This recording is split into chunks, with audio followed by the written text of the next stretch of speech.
ಪುರುಷರಿಗೂ periods ಆಗುತ್ತಾ? ಈ ಪ್ರಶ್ನೆಗೆ ವಿಜ್ಞಾನದ ನೇರ ಉತ್ತರ ಹೌದು, ಆಗುತ್ತೆ ಅಂತ. ಆದರೆ ಮಹಿಳೆಯರಿಗೆ ಆದಾಗ ಇಲ್ಲಿ ಬ್ಲೀಡಿಂಗ್ ಆಗೋದಿಲ್ಲ, ಬದಲಾಗಿ ಹಾರ್ಮೋನುಗಳು ಇಂಬ್ಯಾಲೆನ್ಸ್ ಆಗುವಂಥದ್ದು. ಇದಕ್ಕೆ ವೈದ್ಯಕೀಯ ಭಾಷೆಯಲ್ಲಿ IMS ಎಂದು ಕರೆಯಲಾಗುತ್ತದೆ, ಅಂದರೆ ಇರಿಟೇಬಲ್ ಮೇಲ್ ಸಿಂಡ್ರೋಮ್ ಅಂತ. ಮುಖ್ಯವಾಗಿ ಪುರುಷ ಹಾರ್ಮೋನಾದ ಟೆಸ್ಟೋಸ್ಟೆರಾನ್ ಮಟ್ಟ ದಿಢೀರ್ ಕುಸಿದಾಗ, ಒತ್ತಡದ ಹಾರ್ಮೋನಾದ ಕಾರ್ಟಿಸೋಲ್ ಏರಿಕೆಯಾದಾಗ ಮತ್ತು ಮನಸ್ಸನ್ನು ಪ್ರಶಾಂತವಾಗಿಡುವ ಸೆರೆಟೋನಿನ್ ಮಟ್ಟ ಕಡಿಮೆಯಾದಾಗ ಈ ಸ್ಥಿತಿ ಉಂಟಾಗುತ್ತದೆ. ಅಚ್ಚರಿಯ ವಿಷಯವೆಂದರೆ ಪುರುಷರ ದೇಹದಲ್ಲಿರುವ ಈಸ್ಟ್ರೋಜನ್ ಹಾರ್ಮೋನ್ ಸಮತೋಲನ ತಪ್ಪಿದರೂ ಸಹ ಮಹಿಳೆಯರ ಮುಟ್ಟಿನ ಸಮಯದಂತೆ ಅತಿಯಾದ ಸಿಡುಕತನ, ಕೋಪ, ಆಯಾಸ ಮತ್ತು ಭಾವನಾತ್ಮಕ ಅಸ್ಥಿರತೆ ಕಾಣಿಸಿಕೊಳ್ಳುತ್ತದೆ.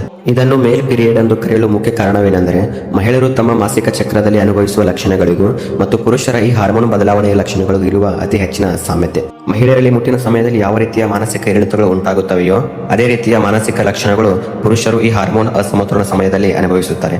ಹಾಗಾಗಿ ಸಾಂಕೇತಿಕವಾಗಿ ಇದನ್ನ ಪುರುಷರ ಪೀರಿಯಡ್ ಎಂದು ಕರೆಯಲಾಗುತ್ತದೆ. ನೆನಪಿರಲಿ, ಮಹಿಳೆಯರಲ್ಲಿ ಇದು ತಿಂಗಳಿಗೊಮ್ಮೆ ಬರುವ ಚಕ್ರವಾದರೆ ಪುರುಷರಲ್ಲಿ ಇದು ದೈನಂದಿನ ಒತ್ತಡ, ನಿದ್ರಾಹೀನತೆ ಮತ್ತು ಕಳಪೆ ಆಹಾರ ಜೀವನ ಶೈಲಿಯಿಂದ ಯಾವಾಗ ಬೇಕಾದರೂ ಸಂಭವಿಸಬಹುದು.